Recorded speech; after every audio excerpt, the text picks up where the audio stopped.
Hey, this is Amanda Elo'esh, and I'm here with this week's inspiration to drop the mundane and become the priestess, the goddess, the superstar that you truly are. And this week I'm coming to you with a lot of grief in my heart. I had a big loss in my life very recently, just around Christmas time, and I wanted to share with you. I've touched on this subject before, but a lot of things have come up, remembering certain subtleties and nuances of dealing with grief and loss in this particular round of death in my life. And I wanted to share it because I know this time of year there are many of us who, it seems like this time of year can be a magnet not only for celebration and joyfulness and coming together and connection, but it can also be a magnet for challenges, either for accidents and tragedies or for remembering losses that are old. They get dredged up with the holidays. So I wanted to send this out. I've already touched on it a little this season, but I don't think that we can get probably too much of it, especially if we're in that place of grief. And the first thing that I want to say is that my newsletter and my website have really detailed tips and tools for how to support yourself and others during a time of loss. And I don't have time on this video to go into all of it. And so I really encourage you, if you're not yet getting my newsletters, to get my newsletters. If you haven't been to my website, to get on over there and check it out, amandaeloesh.com, and see what's there. There's lots of great stuff for you. And sign up to get my weekly newsletter if you haven't already, and you'll get a free gift from me along with my weekly inspirations, which are the pearls that make my life magical. So back to our subject. The first things are to take care of yourself and make sure that your body, your mind, and your spirit are not in shock. It's very easy to go into shock, and the signs of it are feeling numb and feeling kind of hazy or stuck mentally. And, it's good to get support, or at least just be very gentle and loving with your body, your mind, and your spirit. Surround yourself with positive things, get plenty of rest, allow yourself to be fallow, and get help if you need it. Reach out to friends, to family, to professional support.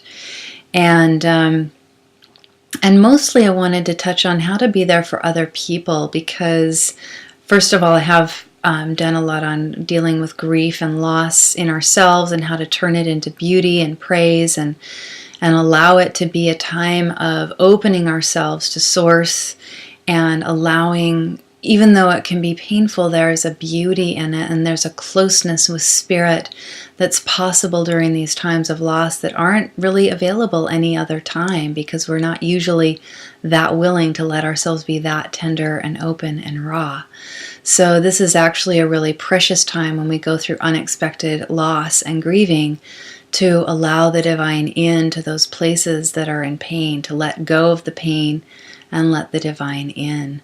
And then we can spend our whole lifetime learning how to be loving and kind to ourselves during grief and loss. But even more challenging, I think, than taking care of ourselves is how can we be there for others, for loved ones who are, we may be going through the same loss, but we want to be there for them, or maybe it's more intense for them, or it's separated enough that we know that we're in a place to support them. And the first thing is to make sure that you are in a place to offer somebody else help, because if you're wobbly and you're unsteady and you're in grief and you've got your own story that you can't put down, then you can't be there for them in a good way.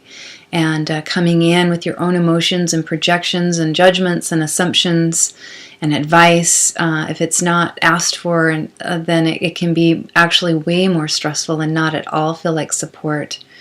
In fact, even being completely coherent on how to be of service to that person if they're overwhelmed can be overwhelming. So the best thing is to, yes, make sure that you're in a good place first, and then to not assume you need to know anything. You don't need to know or understand or think you understand where that person's at. The best place to be is in a place of openness and receptive receptivity, and to say, I'm here to help you in any way that I can and that you ask for, and to just ask, how can I be of service to you? And to be really honest, if they ask you to do something for them that you can't do in a good way, it's okay to say no, or find a compromise, and to simply just be there for them the way that they ask for, and not to try to do things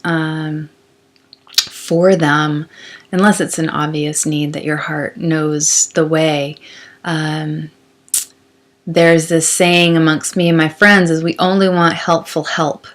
And unless you understand where somebody's at and what they're going through, you can't help them well.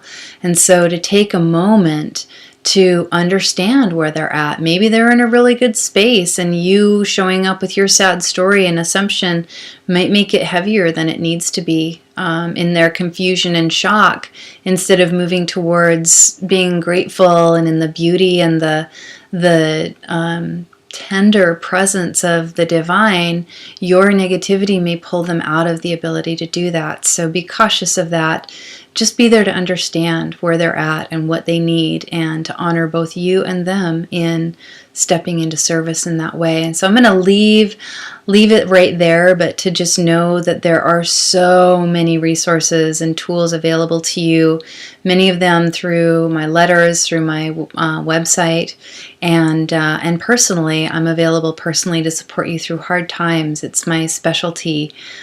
Been through a lot of grief and death this past year, and I do feel the grief, but it doesn't feel negative or wrong or bad. It feels really precious, full of gratitude, full of connection to my Creator, and it's nothing brings me more joy than to show other people how to go through the hard times of their life feeling closer to source, rather than disconnected and in fear and in pain and in grief that gets stuck. So don't let yourself get stuck. There's no reason to. I have lots of free service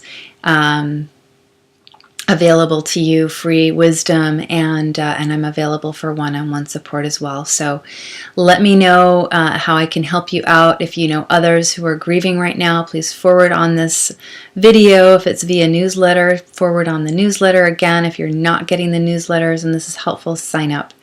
And if you haven't been to my website, go on and check it out. It's amandaeloesh.com, and sending lots of love to the hearts of those who are grieving right now. And until next week, Happy New Year, and may the Source be with you.